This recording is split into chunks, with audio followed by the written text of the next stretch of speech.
Just like that, Kathy Engelbert, the WNBA, the team owners, the Players Association, in the split of an instance, all of it can change.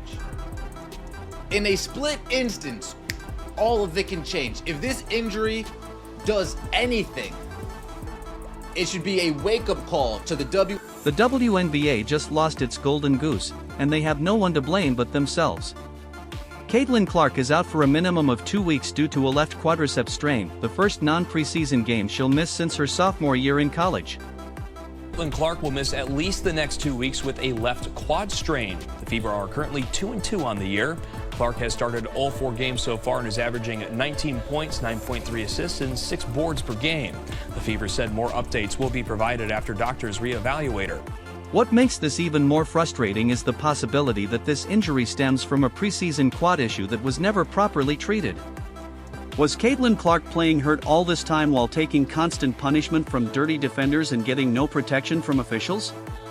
The timing couldn't be worse, and the league is now in full-blown panic. Let's all wish her a quick recovery. Drop a get well soon CC in the comments. Players Association, the team owners, that just like that, all this fanfare, all this interest, all this newfound attention on the league can disappear overnight. Caitlin Clark's out too. Was Clark pushing through a damaged leg the entire season while everyone looked the other way? The signs were there. During the May 24th game against the Liberty, her shots fell short all night, lacking the explosive lift we expect from her. Even more concerning, cameras caught her using a heat pack on her leg during the game. That's not normal, that's pain management. Footage of Caitlin Clark putting heat compression towards her leg.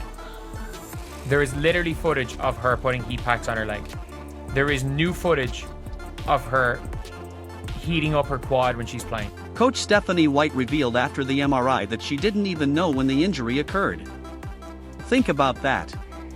The Fever only realized something was really wrong after Clark herself said something post-game. I'm glad that she did because we need to nip this in the bud, White admitted. That alone shows how long Clark had been hiding the pain. At the game, Caitlin Clark does not look right on the sideline. Caitlin Clark is coming out, she has heat compression on her quad. She was playing injured. And ironically, that is probably the best case scenario. That is probably the best thing. And a lot of people are like, oh, it's a bad thing. And trust me on this, it is probably the best case scenario that she's been actually playing through this and she was able to play through. Let's be honest, this wasn't a freak accident. Clark already missed a preseason game with left quad tightness. Now it's another quad injury in the exact same leg. The Fever insist the two are unrelated, but that's hard to believe. When the same muscle group fails twice in the same season, it's not bad luck, it's a red flag. This will be the wake-up call that the NBA needs to clean up the officiating, to actually show that they appreciate this golden goose that has landed in their lap that goes by the name of Caitlin Clark. It's been so long where we've just seen this girl getting beat up in games. We see her get grabbed, hacked, bumped into, knocked on the floor. There's never any whistle. What makes this worse is the beating Clark has taken. For the past 2 years, defenders have grabbed, bumped, and fouled her hard without consequences. The refs let it slide game after game. While other stars get calls for light contact, Clark's been targeted with barely a whistle blown. The favoritism is obvious and dangerous. That play! Oh my god, this is rigged! This is rigged! She got yanked! Fell on her hip! That's a Coach White was right when she said great players often hide injuries. Clark likely felt pressure to tough it out. She's been doing it her whole career. But this time, her body had other plans. The sad reality is that Clark's been absorbing punishment with no protection, and now she's paying the price. Is still resentful of her, it's still jealous of her, and it's still trying to put her in her place and give her nothing, make her earn something that she already earned last year when she put this league on the national map. For the first time ever, it was really and truly on This the injury was avoidable. Proper rest after the preseason strain, tighter officiating, and medical staff reading the warning signs could have prevented this. Instead, everyone, from coaches to league officials, looked the other way while the most valuable player in the league broke down. Now, the WNBA is living its worst nightmare and panicking.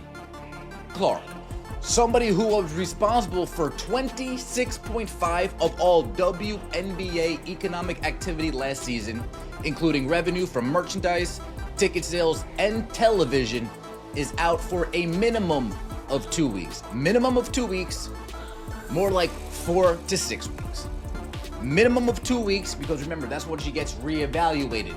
More like 4 to 6. Just hours after the injury news broke, the WNBA's worst fears were realized.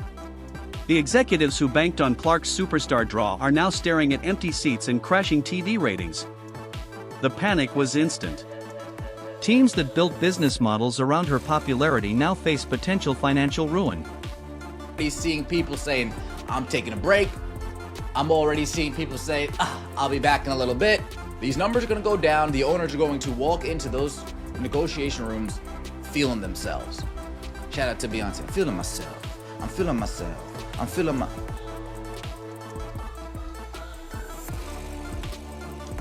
Again, they're lucky this is only a rumored 2 to 4 weeks. Because if the news was the season, people would tune out. Take the Washington Mystics. They moved their game against the Fever to a larger arena in Baltimore, counting on Clark to fill the seats. Now, they're dealing with refund requests from fans who bought tickets specifically to see her. Imagine having to tell people that the entire venue upgrade was for one player, and now she's not even playing. There's one thing, no doubt, that's about to happen. The WNBA teams that moved their games, this is about to be catastrophic for them. And it's kind of fun. The Chicago Sky took an even bigger gamble, moving their matchup with the Fever to the United Center, the home of the Bulls. What was meant to be a showcase of league growth is now shaping up to be a disaster. Thousands of empty seats on national TV? That's not just bad optics, it's a step backwards. That's the Baltimore game. I believe that's about a 15,000 seat arena situation. This one's at the United Center in Chicago. Good luck getting anybody there. I mean, seriously. Here's the harsh truth the WNBA can't ignore: their entire revenue model hinges on a 23-year-old rookie. The Fever vs. Sky game in May was the most watched WNBA broadcast in ESPN history, peaking at 3.1 million viewers. Not because fans love the league, but because they love Caitlin Clark. Now, CBS and other networks are bracing for a ratings collapse. Advertisers who paid premium prices are already having awkward meetings with their media teams. Will this be the wake-up call the WNBA needs? Caitlin Clark is out for at least 2 weeks. Now, we are going to see what you guys, not just Indiana Fever, we're going to see what type of numbers this league can turn over without her. Attendance projections for future Fever games paint a grim picture. Without Clark, what were once can't-miss events are going back to being standard WNBA matchups. Promotions are being scrapped. Sellouts are turning into ghost towns. The WNBA just learned they built their house on sand. Now it's crumbling. After 26 years, they found their superstar and they failed to protect her. A lot of you are like, this is perfect. All right, because the WNBA accused the fandom and gave validity to some online trolls. Oh, by the way, I wonder if the WNBA has given validity to some other online trolls. But as real basketball fans worried about Clark's health, some corners of the internet celebrated. Angel Reese fans and Chicago Sky supporters actually cheered her injury. Posts flooded social media mocking Clark, suggesting she was faking it, and expressing happiness she wouldn't be playing. It was disgusting. People celebrating Caitlin Clark's injury. there are people celebrating Caitlin Clark's injury. And these are all people that are in the "we don't hate Caitlin Clark, we just hate her fans" group. No, they don't. They hate Caitlin Clark. They say we hate her fans just so that they get an excuse. They hate her. This toxic behavior connects directly to the on-court targeting Clark's faced all season. Players have been allowed to rough her up, and now their fans are celebrating the results. There's a straight line from unchecked physical play to the online cruelty we're now seeing. You have got people out here wishing ACL injuries on Caitlin Clark. You have got people out here celebrating. Like, if you look at the quote tweets of the Indiana Fever tweeting Caitlin Clark got injured, the amount of celebratory tweets you've seen, the amount of celebratory tweets, and like people like celebrating that she got hurt. And the only reason I have to say this is that that side of the fan base people are being told that does not exist, that does not happen. And it's clear. The WNBA's refusal to protect Clark let this culture fester. When refs ignore fouls, it signals to fans and players alike that Clark is fair game. This culture of aggression was built by poor officiating and weak leadership. You've got the media out here. Again, Elle Duncan has gone full on unhinged, it seems. Like, obviously, Caitlin Clark fans have called out some of her stuff, so now she's gone fully, it seems like she's fully gone anti-Caitlin Clark fans. She's gone and attacked them. She's gone on a tirade. Commissioner Kathy Engelbert's silence has been deafening. No strong statements. No action. Just apathy.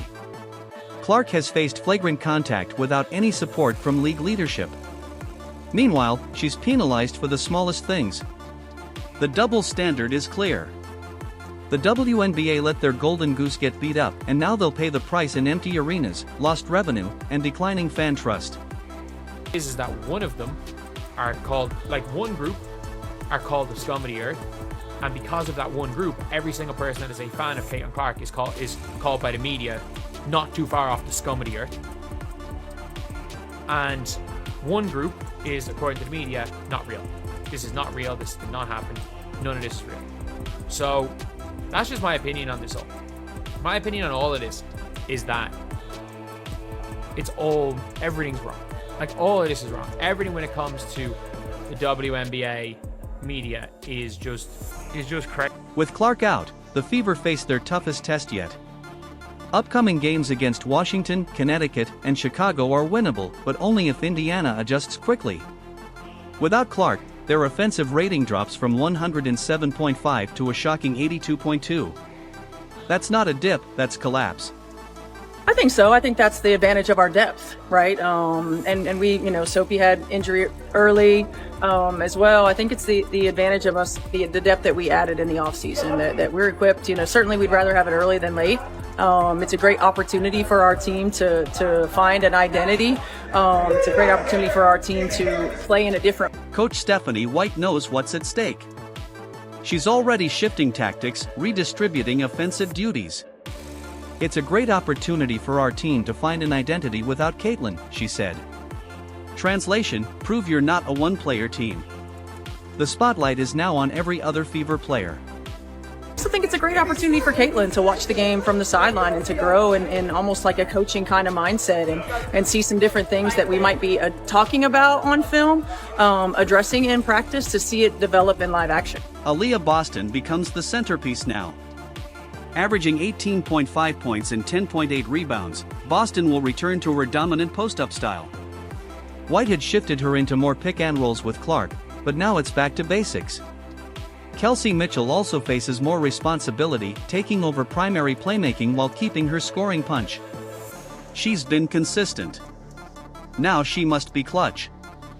I don't think we change how we play. I think we change what the emphasis is, right? Our off-ball actions as opposed to some of our on-ball actions. When we get to our on-ball actions, utilizing our personnel in a different way. You might not see as much of AB getting the ball on a dive in a pick and roll as you would in some of the other off-ball screening actions that get her to that point. Or where our shots come from. A lot of times with C and the ball in her hands, our shots are coming above the break. Right now, we might get the ball moving inline to inline. when we're moving it side to side. So I don't think it changes how we play. I think it just changes the emphasis on the actions that we get to. Sophie Cunningham and Lexi Hull will have to rise too. Both have been solid, but now they must fill the scoring void. Veterans like Natasha Howard, Sydney Colson, and Dana Bonner, added for depth, must step up. White sees opportunity in the crisis, saying this gives Clark a chance to grow mentally and observe the game from a different angle. Things when you think about Caitlin and her not wanting to miss games. Obviously, she's a competitor and wants to play. Obviously, everyone wants to watch her play. But for me, it's maintaining perspective, right? It's making sure that we address this in a way that doesn't affect long term. That we take care of it. Don't over push. Don't overexert. Making sure that we take the long game approach to this, so that we're not having lingering issues throughout the course of the season. And I'm glad that sometimes great players don't tell you when they're hurting. I'm glad that she did, because we need to nip this in. White's long game mindset is smart. We need to address this in a way that doesn't affect her long term, she said. No rushing back. No overexertion. This could be a blessing in disguise. With rest, recovery, and a new mental perspective, Clark may come back even stronger. The Fever, battle-tested, could become a more complete squad by playoff time. The WNBA created this situation with neglect and poor officiating. They failed to protect the face of the league. Now they're watching revenue, attendance, and momentum collapse. But there's hope. Caitlin Clark will return stronger, smarter, and hungrier than ever. And when she does, this league better be ready. Let's send love and support, comment, get well soon CC, like, subscribe, and turn on notifications for more real, unfiltered takes on the game we love.